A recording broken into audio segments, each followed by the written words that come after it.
Today I have a CPA, and it's Marie Torreson. So she's going to tell us about what she does as a CPA. And let me start with Marie. Thank you for being on our show today.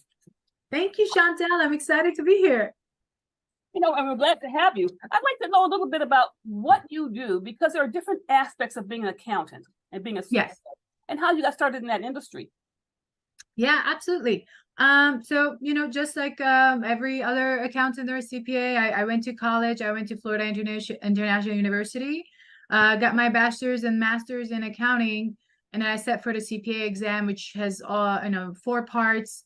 But it's something that most people don't know, and most businesses don't know, is that as a CPA, you have different avenues. Just like a doctor would eventually choose an area of expertise, as a CPA, you might be focused on financial audits, which is the assurance services.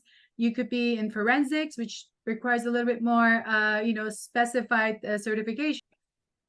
You're watching Money Talk Viewpoint, and I'm Chantel Leeson.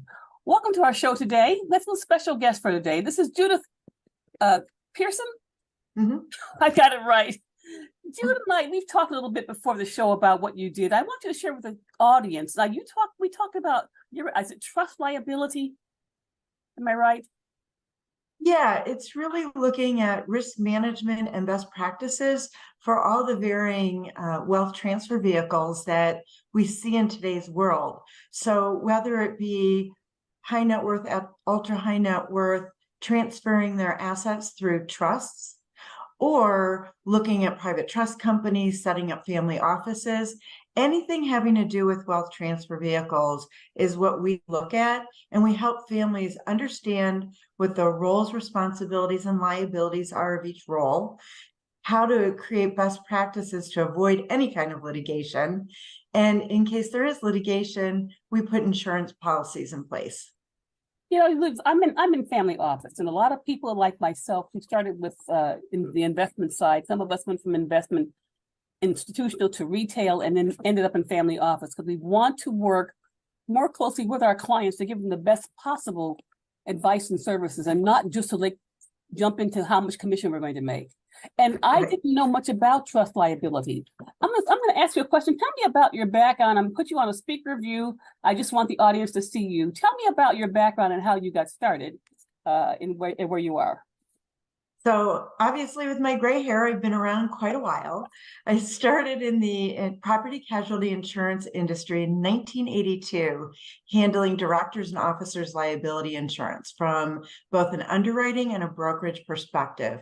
And I go way back there because when I started in D&O insurance, we were literally teaching boards of directors what their fiduciary duties were.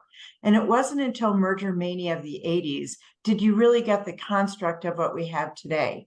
And I believe trustee liability or family office liability, whatever you want to call it, is exactly where D&O was back in 1982. We're really talking to all the various people who serve in these roles. What are their roles? Who's talking to them about their roles and responsibilities? I mean, these are enormous jobs and their liabilities because they are putting their personal assets at risk.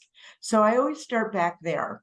I left in year 2000 and co-founded a company that provided title insurance for fine art and other important collectibles.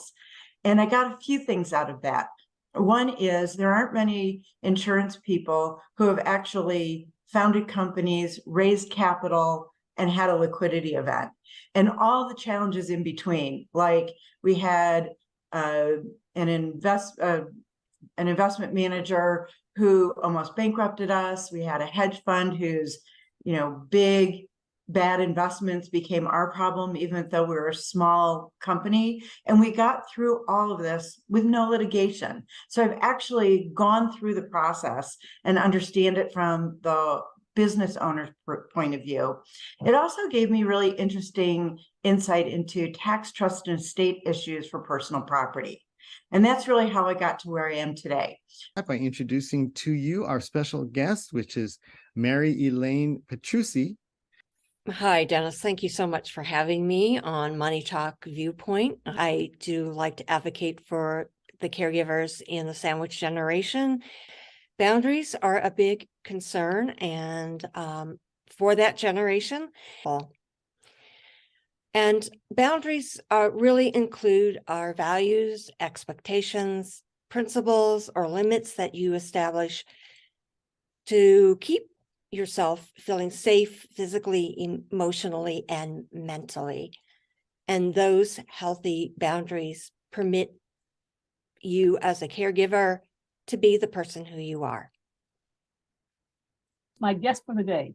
This is Anna Marie Beebe Welch. She's the president of CD Companies. And Anna Marie, thank you for joining us today. How are you? Well, thank you. And I'm really tip, which I love to give every business owner, never sign a contract or a lease without showing your insurance agent the insurance requirements.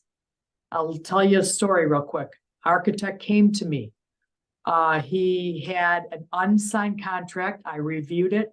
They wanted him to have $1 million of cyber liability. Katie Pfister, and they're going to talk to us about Medicare and its impact on your life and your well-being. Katie and Jonathan, how are you? Good. Great, Chantel. Thanks for having us. So Medicare is a federal program. It's for health insurance, and it is for individuals that are either over 65, or if they're disabled after a period of time, or if they have a chronic condition such as end-stage renal disease or Lou Gehrig's disease. But there's also people that are eligible that if their spouse has met those requirements and they're 65 and over, even if they've never worked. I'm your host, Chantel Leeson. For those of you who are coming to us for the first time, we are an online talk show and financial education series. We are also here to help the entrepreneur, business owner, individual executive, whoever you may be, learn more about what it is you want to learn about when it comes to your money, but also the other side of that is your emotions that go with that money.